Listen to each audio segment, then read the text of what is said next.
اللہم صلی علی محمد و آل محمد، اللہم صلی علی محمد و آل محمد۔ خدایا ہمارے امام زمانہ کو ہم سے راضی کر اور اس کے ظہور میں جلدی فرما۔ خدایا ہم قیامت کو اٹھیں، ایک ہاتھ میں قرآن دوسرے ہاتھ میں دامن اہل بیت ہو۔ خدایا ہم سب کو شفاعت اہل بیت نصیب ہو۔ جو ہمارے عزیز رشتہ دار وفات پا چکے ہیں ان کے گناہوں کو معاف کر، ان کو شفاعت اہل بیت نصیب ہو، ان کو جنت میں جگہ عطا فرما۔ خدایا مومنین مومنات کی زیارت قبول فرما، ان کو بار بار یہاں آنے کی توفیق عطا فرما۔ دل میں جو آرزویں لے کے آئے ہیں ان کو پورا کر۔ جن حضرات نے ان سے التماس سے دعا کی تھی ان کی حاجتیں بھی پورا کر۔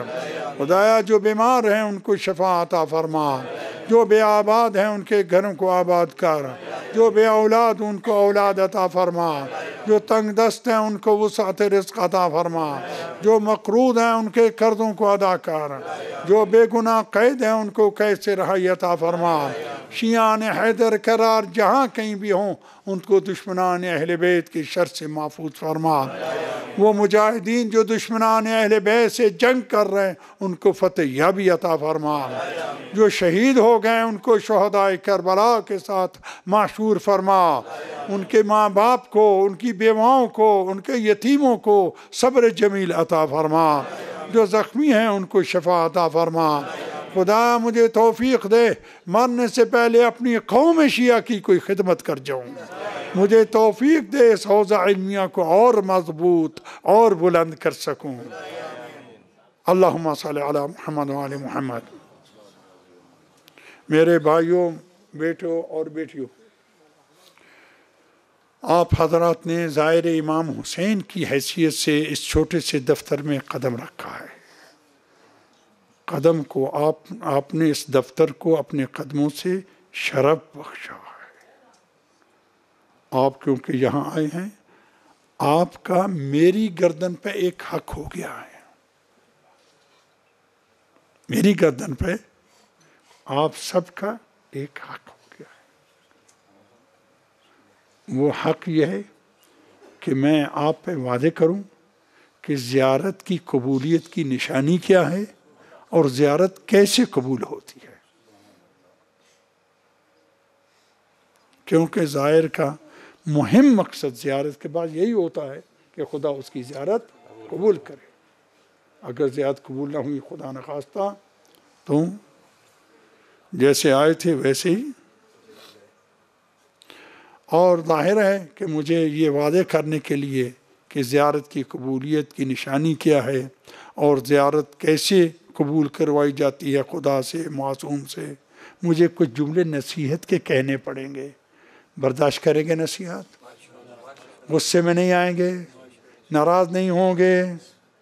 کوئی آہستہ کہنا، کوئی ڈر رہے، بالکل غصے میں نہیں آئیں گے؟ مولانا سے کوئی آپ گلہ نہیں کریں گے وہاں کیوں لے کے گئے تھے، وہ تو نصیحتیں کرتا ہے؟ نہیں، نصیحت کے جملے کچھ کڑوے ہوتے ہیں، برداشت کریں گے؟ میری بیٹیاں بھی برداشت کریں گی انشاءاللہ تعالی۔ اور مجھے زیادہ ہمارا مولویوں کا کام وہی زبان سے ہوتا ہے، گلے سے ہوتا ہے، تو مجھے کچھ عادت ہو گئی ہے، میں کچھ اونچا بولتا ہوں۔ اس سے آپ یہ خیال نہ کرنا کہ میں غصہ ہو رہا ہوں آپ سے۔ یہ تقریباً 60 سال سے زیادہ ہوتے ہیں مجھے پڑھاتے ہوئے، 60 سال سے زیادہ۔ تو ایک ہمیشہ گولیاں کھاتا ہوں لیکن گولیوں کا کوئی فائدہ نہیں، جب تک کہ باتیں جاری ہیں تو اس کا کوئی فائدہ نہیں۔ میرے بھائیوں، بیٹوں اور بیٹیوں، زیارت کی قبولیت کی نشانی یہ ہے کہ زیارت کے بعد میرے اور آپ کے کریکٹر، کردار میں کوئی واضح مثبت تبدیلی آئے۔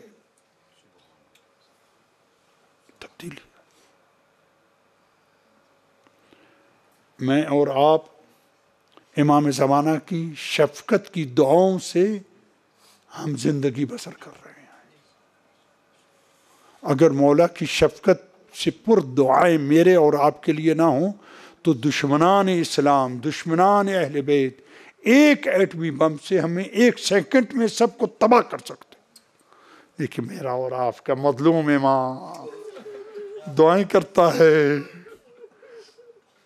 خدا ان کو ایسی حرکت سے روکتا ہے۔ میرا اور آپ کا فریضہ ہے اس شفیق، اس پرشفقت امام کی مخالفت سے ڈریں۔ انشاءاللہ آپ ڈرتے ہوں گے، میں بھی ڈرتا ہوں۔ میں ڈرتا ہوں مولا مجھے جب بھی زیارت ہوئی، دنیا میں ظہور ہو گیا، دیکھا، یا آخرت میں، مولا مجھ سے پوچھیں گے بشیر میں تمہیں اس دنیا سے ہزاروں میلوں سے لا کے تمہیں نجف میں رکھا،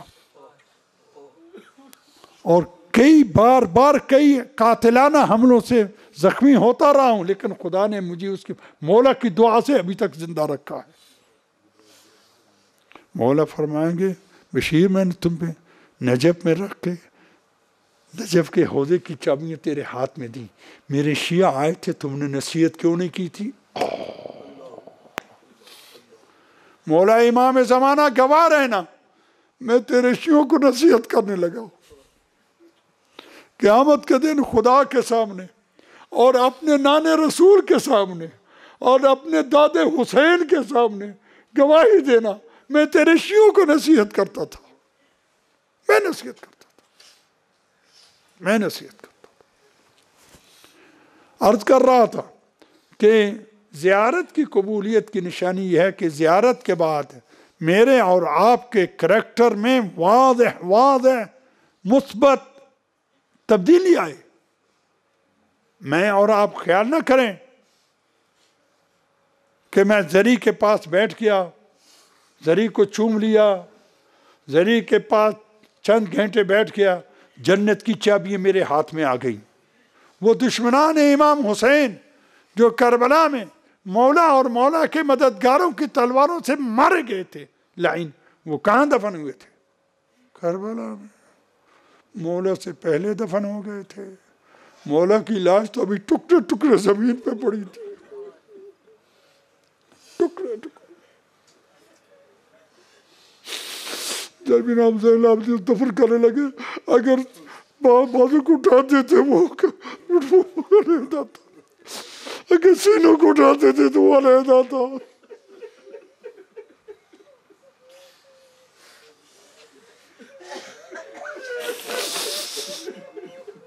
مولا کی لاش تو ٹکڑے ٹکڑے پڑی تھی، یہ ملعون دفن ہو گئے تھے۔ وہ 1400 سال سے کربلا میں ہیں۔ اگر زری کے پاس بیٹھنا کافی ہے تو استغفر اللہ، وہ جنت کے مالک ہو گئے ہوں گے۔ میری ان تمام باتوں کا مطلب یہ نکلا کہ صرف زری کے پاس بیٹھنا اور چومنا اور ہاتھ لگانا، بوسہ دینا، یہ جنت میں جانے کے لیے کافی نہیں ہے۔ تو کیا کریں؟ میری اور آپ کی زیارت قبول ہو۔ زیارت قربت ہر امام کی، خصوصاً امام حسین کی زیارت قربت اللہ کیجیے۔ دیکھیے امام حسین نے اپنا سر خدا کی راہ میں دیا تھا، قربت اللہ دیا تھا، ہم بھی اس کی زیارت قربت اللہ کریں گے۔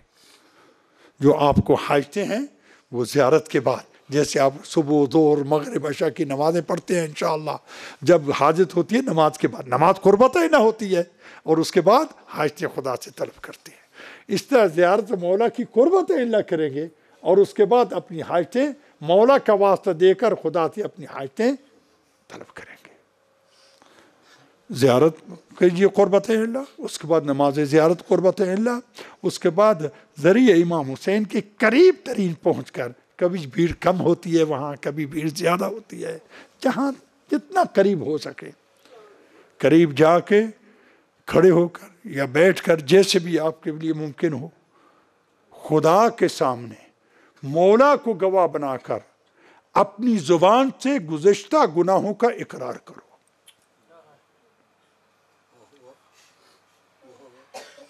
اے خدایا میں تیرے سامنے، اور اشارہ کرو تیرے پیارے حسین کے سامنے اقرار کرتا ہوں، مثال کے طور پر اس دن مجھ سے نماز صبح قضا ہو گئی، میں نے صبح نہیں پڑھی تھی، اس دن میں نے جھوٹ بولا تھا، اس دن میں نے مومن کی غیبت کی تھی، اس دن میں نے یہ کیا، اس دن ایک معمول شیعہ کو میں نے اپنی آنکھ سے ڈرایا تھا. ارے شیعہ کو ڈرایا تھا تم نے.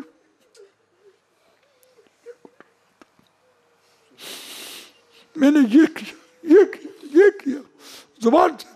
خدایا کوئی ایسے گناہ بھی ہو گئے جو میں کر کے بھول چکا ہوں، تیرے فرشتوں نے لکھے ہیں. میں اقرار کرتا ہوں انہوں نے درست لکھا ہے، میں نے یہ گناہ کیے ہیں، انہیں جھوٹ نہیں لکھا. خدایا اس حسین کے صدقے میرے یہ گزشتہ گناہ معاف کر دو. میں وعدہ کرتا ہوں آئندہ یہ گناہ نہیں ہوں گے. مولا پکا وعدہ کرتا ہوں. مولا حسین تمہیں علی اصغر کا واسطہ، جس کی بے سر لاش تیرے کچلے ہوئے سینے میں پڑی ہے. ظالموں نے چھوٹے سے بچے کا بھی سر کاٹ کے نیزے پہ بلند کیا تھا. نہیں معلوم اس کی ماں اس چھوٹے سے سر کو کیسے دیکھ رہی تھی.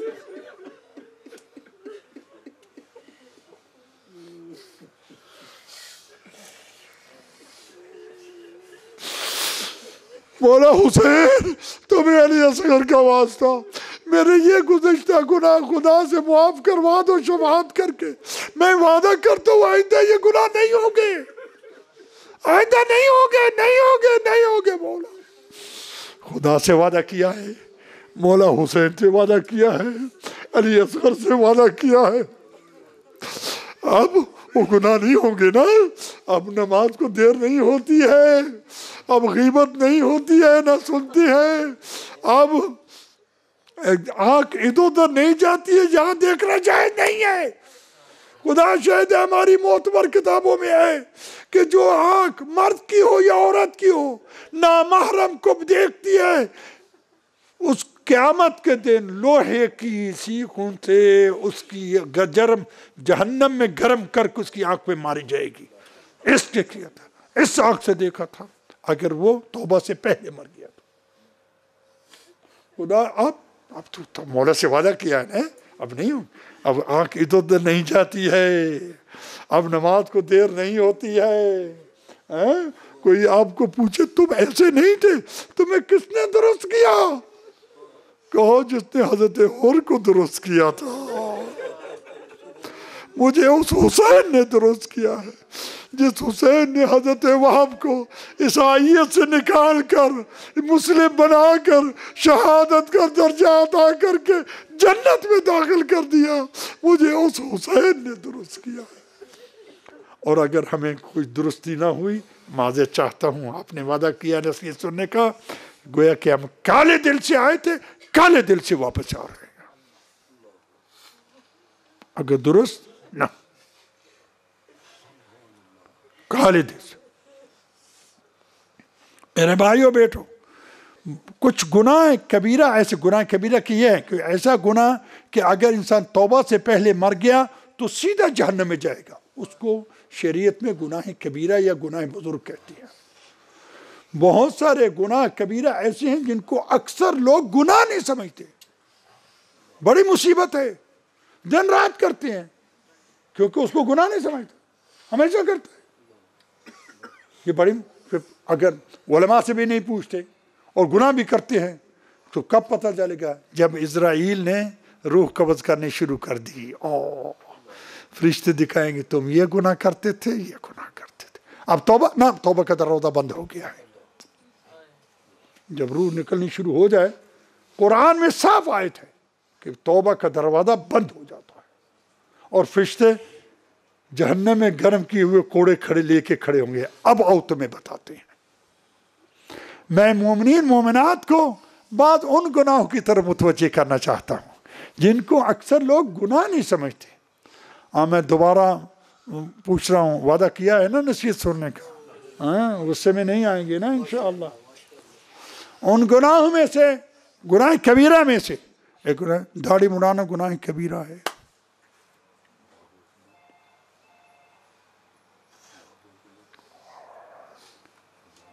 گناہ کبیرہ ہے، گناہ کبیرہ ہے، کبیرہ ہے، کبیرہ ہے.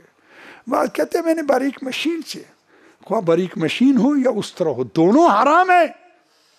داڑھی کے اتنے لمبے بال ہونے چاہیے اب ان کو کنگھی کر سکیں. اس سے تھوڑی کافی نہیں ہے. کوئی اس کو 50 سال عمر ہے گناہ کرتے ہوئے، یہ کسی کی 60 سال عمر ہے، کسی کا علی کے معنی والے داڑھی مڑاتے ہیں،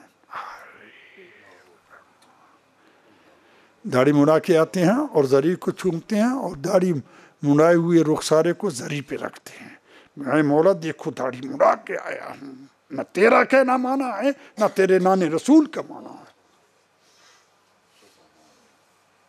چیلنج ہے نا مولا کو. بات چھپانے کی کوشش کر رہے ہیں، مجھ سے چھپا سکتی ہو، خدا سے نہیں چھپا سکتے. مولا سے وعدہ کرو، مولا آئندہ داڑھی نہیں بناؤں گا، ختم ہو گیا. ہاں بشیر نے اپنی جیب سے نہیں کہا ہے. ایک جملہ درمیان میں کہتا جاؤں، آپ خیال نہ کریں دوسرے علماء آپ کو یہ نصیحتیں کیوں نہیں کرتے ہیں، وہ اپنی قوموں کو نصیحتیں کر رہے ہیں.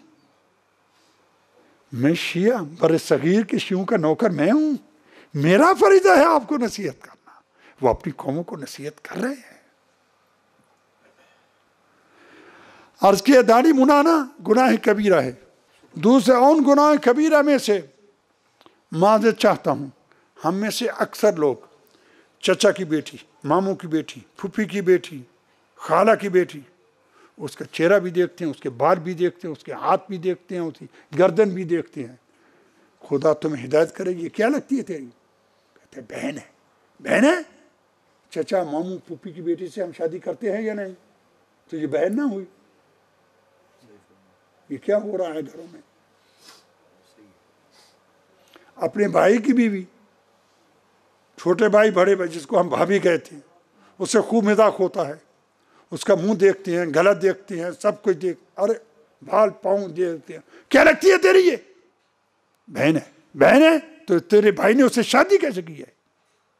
بہنوں سے شادی ہوتی ہے؟ استغفر اللہ. اپنی بیوی کی بہن جس کو ہم سالی کہتے ہیں، خوب مذاق ہوتا ہے. جو ہی نکاح ہوا تو سالی سے مذاق شروع ہو گیا.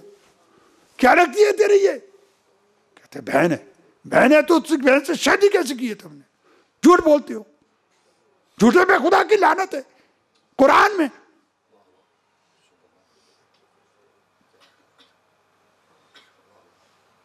یہ سب گناہ ہو رہے ہیں یا نہیں بیٹو بھائیو؟ میری بیٹی نہیں ہے، میں احترام کے لیے ان کو بیٹی کہتا ہوں. نامحرم ہے میری بیٹی وہی ہے جس کو خدا نے میری گود میں دیا ہے. این بیٹیوں سے پوچھتا ہوں جو جوان ہیں، 9 سال سے 60 سال تک صحیح شادی جوان سمجھی جائے گی، 9 سال سے 50 سال تک غیر صحیح شادی جوان سمجھی جائے گی. میں ان جوان بچیوں سے پوچھتا ہوں، تمہیں جناب زہرا کی ٹوٹی ہوئی پستی کی قسم، اگر جناب زہرا اس وقت ہوتی تو ننگے منہ نکلتی یا نہ منہ چھپا کے نکلتی؟ جناب زہرا مدینے کے سڑکوں پہ ننگے منہ پھرتی تھی. کیا ہو رہا ہے؟ کیا ہو رہا ہے؟ خدا شاہد ہے ہماری معتبر کتابوں میں ہے کہ اگر کسی جوان عورت نے بغیر مجبوری کے اپنے ہاتھ کو بھی نامحرم سے نہ چھپایا تو اس کو کئی ہزار سال دوزخ میں جلایا جائے گا، اس کو بھی، اس کے باپ کو بھی، اس کے شوہر کو بھی، اس کے بھائی کو بھی، اگر وہ راضی تھے. اگر وہ راضی تھے. کیا ہو رہا ہے؟ کیا ہو رہا ہے میرے بھائیوں، بیٹوں اور بیٹیوں؟ کیا ہو رہا ہے؟ کہتے ہیں منہ کھولنا جائز ہے. تو جناب زینب نے یزید سے کیوں کہا تھا بدبخت تم نے علی کی بیٹی کا چہرہ ننگا کر دیا؟ اسے کیوں نہ کہا تم ہمیشہ ننگے منہ پھرتی ہو؟ ہماری موت پر کتابوں میں ہے، خدا شاہد ہے. تم نے علی کی بیٹی کا چہرہ ننگا کر دیا، بدبخت. خدا شاہد ہے. ایک دفعہ رسول اسلام اپنے ایک بہت نیک صحابی تھا، وہ اندھا تھا اور بوڑھا بھی تھا. وہ اتنا نیک تھا کہ رسول کی زندگی میں وفات پا گیا. رسول نے خود اس کو قبر میں اتارا تھا اور اس پہ آنسو بھی بہائے تھے.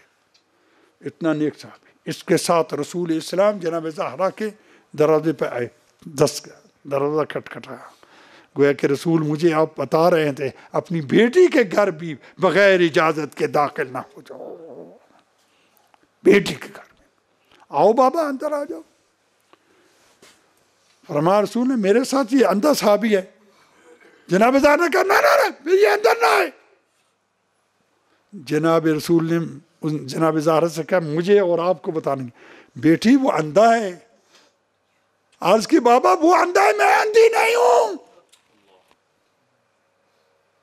وہ اندھا ہے میں اندھی نہیں ہوں۔ یہ تھی جناب زہرا۔ امام زین العابدین سے کوئی پوچھتا تھا مولا سب سے زیادہ مصیبت کہاں آئی آپ پہ؟ فرماتے تھے شام شام شام۔ حالانکہ امام حسین عراق میں شہید ہوئے تھے، شام میں شہید نہیں ہوئے تھے، کیوں بہت ہی مصیبت تھی۔ برداشت فرمایا کہ میرا اور آپ کا امام ہاتھ کڑیوں میں مبتلا تھا، ان کی بیوی امام باقر کی والدہ امام حسن کی بیٹی، ان کی گود میں امام باقر بچے تھے، بیوی اگر بچے کو سنبھالتی تھی تو وہ ننگا ہو جاتا تھا، اگر وہ کو سنبھالتی تھی تو بیٹا وہاں گر جاتا تھا۔ میرا اور آپ کا امام چیخے مار کے رو رہا تھا۔ اگر منہ کھولنا چاہے تھے کہ مولا کیوں چیخے مار رہے تھے، کیوں چیخے؟ میرے بھائیوں، خود میری دعا ہے خداوند عالم میرے اور آپ کے گناہ معاف کرے، مجھے اور آپ کو صحیح دین کی پابندی توفیق عطا فرمائے، خداوند عالم آپ کی زیارتیں قبول کرے اور مجھے اور آپ کو صحیح شیعہ بننے کی توفیق ہو۔ اللہم صلی علی محمد۔